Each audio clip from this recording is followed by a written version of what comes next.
Next we move on to the next plant hormone, ethylene, which is a gaseous plant hormone. So ethylene is an example of a gaseous plant hormone, and these are produced in fruits and remain in the same fruit. Now they are synthesized in senescent leaves and or aged leaves and flowers, then germinating seeds and ripening fruits.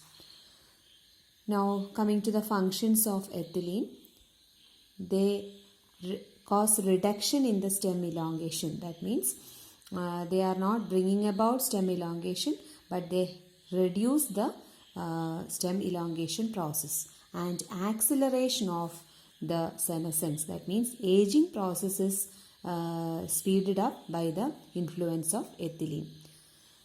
Second function, ripening of fruits. They cause faster ripening of the fruits. Third, induces flowering in mango. So the ethylene hormone has an influence in the opening of the flowers, thereby inducing flowering in different types of plants. Then promoting root growth and root hair formation. So this is a extra function of ethylene. They help in promoting root growth as well as helping in the formation of root hairs. Next, moving on to abscisic acid or ABA. Actually, this is a hormone which is a growth retarding hormone. So abscisic acid or ABA is a growth retarding hormone, and these are synthesized in green fruits and seeds at the beginning of the wintering period. The fruits and seeds contain the highest amount of abscisic acid. So abscisic acid concentration is higher in the fruits and seeds, and they are mainly synthesized in the green fruits as well as the seeds at the beginning of the winter season. Next we have the functions of abscisic acid. They slow the plant metabolism. So we know that the several metabolic activities are occurring in the plant body that is being slowed down by the influence of abscisic acid. Thereby they reduce the growth of the plants.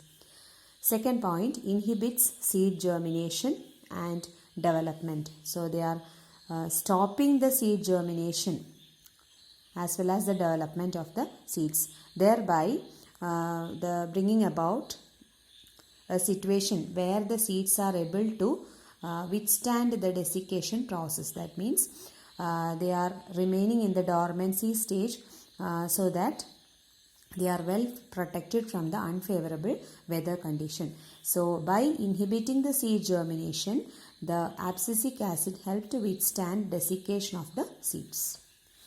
Next, moving on to the third function, accelerates aging, or they speed up the senescence process in the plants, and abscission also. Abscission means falling down of different parts of the plant like leaves, buds, flowers and fruits.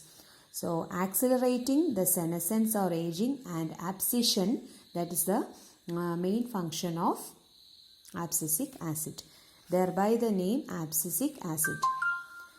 Next, coming to the function of stimulating closing of stomata. So they help in the closure of stomata. We know stomata helps in the exchange of gases as well as the water vapor is given out during the transpiration process through the stomata. So this abscisic acid, they stimulate or increases the closing of stomata. Next function, increases tolerance of the plant to various stresses. Stresses means some conditions where the plants are not able to tolerate certain environmental factors that we refer to as stresses. So these abscisic acid, they increase the tolerance limit of the plant, so that they are also known as stress hormone. So these are the functions of abscisic acid. So now we come to the end of the different plant hormones.